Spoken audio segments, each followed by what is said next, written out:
Hello all, welcome to Clark Technologies, and we are very happy to announce that we are going to provide a free course for MuleSoft for all the freshers and beginners and who want to learn MuleSoft from scratch. This is entirely free course which we are going to release on day by day basis. So it will be a 30 days course, so it is very helpful for you to learn MuleSoft from scratch.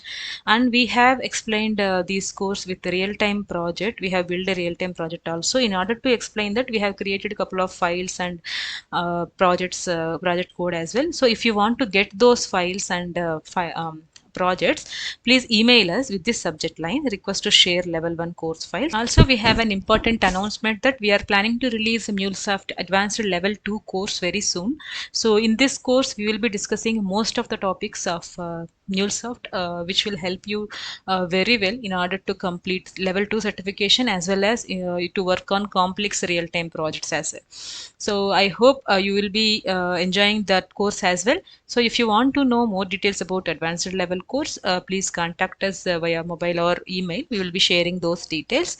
So without further delay, let's get started. So till now in our previous videos, we have seen couple of scopes and couple of routers. But we need to cover few more things also related to the same thing. Let me cover this in this video. This could be a small video to cover up the missed things. Okay, so this is the scopes, routers project or routers configuration file which we have seen. This is first successful. Let me just rename it. We have already seen this first successful, right? Okay, right. So now let me create a new flow. Instead of first successful, let's see about this, what is that, round robin router. So let me add listener.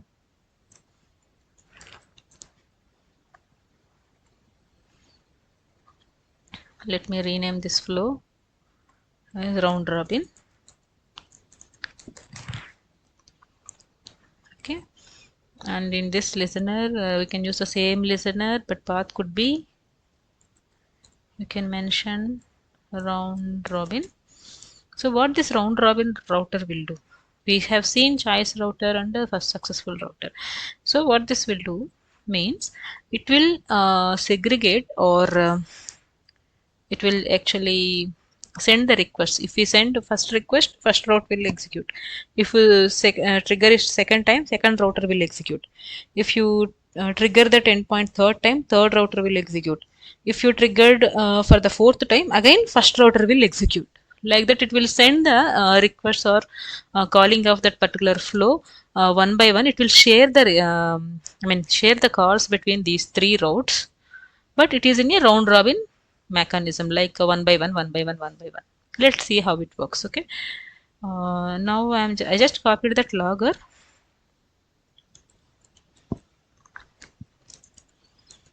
Round robin start logger, we can say, and here you can just drag and drop the round robin. Okay, see, by seeing this icon itself, you can at least understand, like round robin, one request, two request, third request, again it will loop, again it will loop for the further rows, so the same three rows, one by one, one by one. And here also you can observe there is no default block, just like in, like in choice router, we don't have any default block for this round robin. So for this, let me add set payloads, at least three routes. Okay, just like we did for first successful. Let's see how it will behave. This kind of round robin router requirement is also you will get very rarely. Okay, so I'm just adding it. So here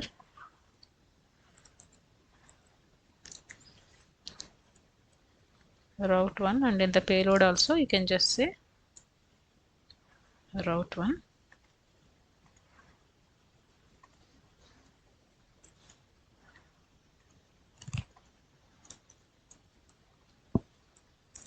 Route 2.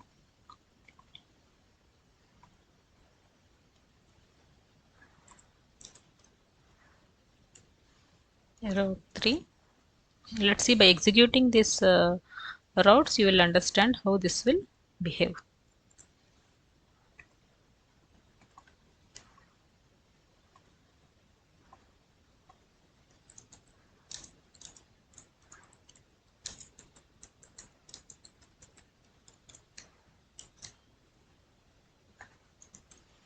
End of round robin. Okay, let's save this. Let's put a debug point here. See, always if you want to learn any new connector or if you want to learn any new functionality in MuleSoft, it's always suggestible to put some debug points and run it in debug mode so that you will see how the execution is happening in the debugger itself. So it will be easy for you to understand. Instead of reading a couple of documents, instead of going through multiple videos, just try by yourself in this way. Okay, so I'm just running it in debug mode.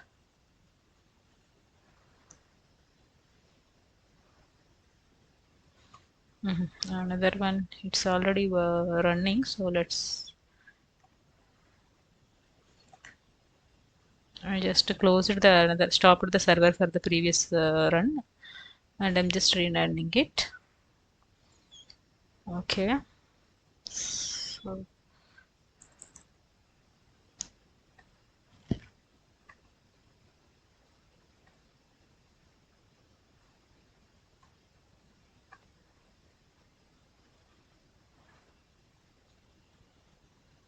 I'm just checking, is there any other major things we have to cover and all. Okay, yeah, scatter gather we will see, and batch scope also we will see in our upcoming videos. We have covered almost all the major connectors.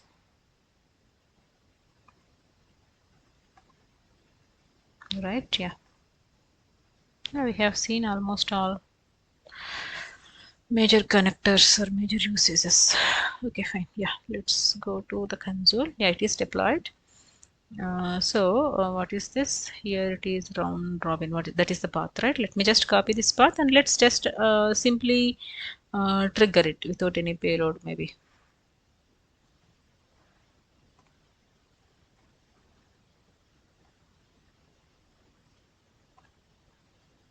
No payload required for this get method. Okay.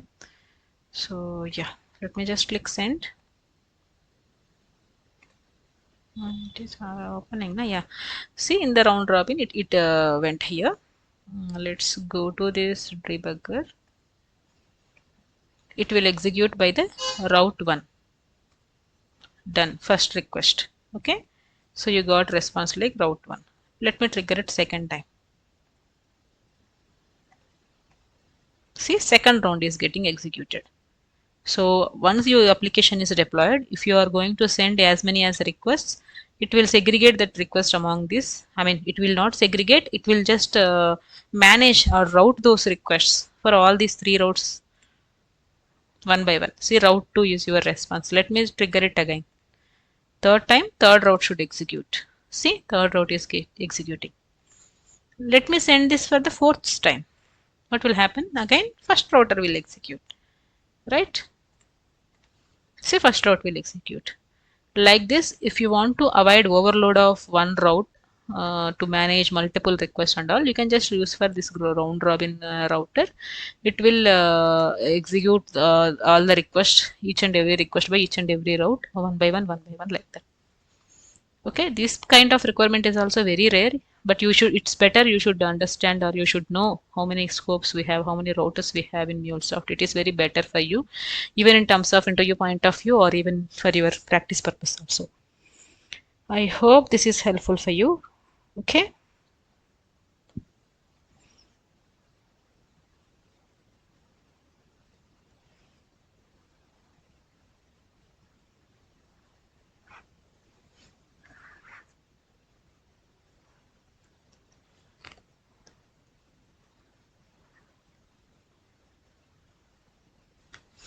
Fine. Now, yeah. So yeah, even if you got this loggers and all as well. Okay, fine. So apart from this, we have to cover one more thing. Until successful, we have already seen for retry. We have couple of connectors see for this HTTP request in the advanced, yeah, for this you have a reconnection strategy. Okay, for few connectors you will not find this reconnection strategy. That is why you need to go with until successful in some cases. But let's see what is reconnection strategy. I will try to explain this by using database insert just for trying. Okay, so see, few of the connectors, if say for database or Salesforce or any other system is down for some time, it will not able to connect and it will throw an error. Okay, to avoid that and to avoid the message loss, we can go for until successful. But what will happen in until successful is until successful will not segregate connection errors or data errors. Even for the data errors it will try multiple times. It means like, let's say for example, if you are not sending a query parameter or if you are not sending required body parameter correctly, that is a kind of data error. The system is able to connect, there is no connectivity issue, username, password and the third party url, rest api url, everything is working fine. It means connectivity issue is not there, but the data is not correct. So even in that case itself, until successful, keep on trying for retry. That is not a meaningful scenario, right? So in such cases, maybe you can just use for this reconnection strategy. Reconnection strategy for few connectors. For few connectors, reconnection strategy is not there. For those, you obviously we need to use until successful. But for this database and for Salesforce. And for a few other connectors I didn't remember, you can just check. I will show you how to check that. You can just check what are the connectors having reconnection strategy and what are few connectors doesn't have the reconnection strategy. So even if for any connector you want to check reconnection feature is available or not, what you need to do, you need to just open the properties and go to advanced tab. So in this advanced tab you will find um, a tab called the reconnection strategy. So here by default it is none. You can configure it for forever or standard. Forever is not the best practice because forever means it will completely block one thread. It will keep on trying for reconnecting, trying to connect to that particular third party system, regardless of data error or anything. It will keep on trying. That is not suggestible way by MuleSoft and that is not the correct practice also in general. So what we can do, we can use standard mechanism, standard reconnection strategy, and here you can try, you can configure reconnection attempts, how many times it should attempt. So in general, we will give 3 reconnection attempts. 3 reconnection attempts means it will try 4 times plus 1. If you remember the until successful, you will get this because first time obviously it will try. Apart from that, the reconnection attempts 3 times is there, so it will try another 3 times as well. And this is the frequency of milliseconds. Like before it is trying for the second time or third time or fourth time, how much time it should wait to again send that reconnection. To trying to reconnect to that particular system. So this is how you can configure the reconnection attempts. So once you configure this standard reconnection strategy with the 3 attempts, it will try 3 times until that 3 times. Fourth time, 4 times it will not send any error. If it is throwing error even for the fourth time, it will send the error response just like we see in until successful. Then yeah, then that would be then you should handle that in such cases, right? So this is about reconnection strategy, and retry mechanism is also there for, let me just try and draw. We have not yet covered the Salesforce by this time. We will cover it in next sessions.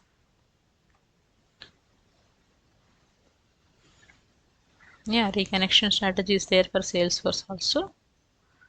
You can configure standard one. Okay, yeah, we will see Salesforce in detail in our next session. So this is what you can do for reconnection strategies and all. And you have validation modules also. So if you want to check the input payload, we have already seen one thing to generate the error is number or something like that. So validation module is also there in MuleSoft. We have lot many operations in validation like this. These are all the multiple operations of this validation module. You can use it as per your requirement. Like if you want to check the input payload is number, We can just drag and drop it. So if you want, what is it? 1 second. Yeah. So if you want to check the input payload is number, you can just use this is number validation operation. You can give the value here, which value it should check, a variable or payload. Maybe for example, vars dot age. Let's say for example, we have a variable called age. We have already stored somewhere in our flow. Now you want to check if that age value is coming as integer. So the number type you can mention here. You can mention the type here, integer. So if that number, if that age variable is coming as an integer type of data, if it receiving the integer type of data, it will send true. It will send true in the background. It means like it is success. Then the next components available, um, let me show you. So then the next components available after this validation module will work fine because it send true here. If the input payload, like if the variable age is not coming as an integer, if it is coming as a text or float value or any other data type, it will send false. In that case, you will get exception. The components after this validation module will not get executed.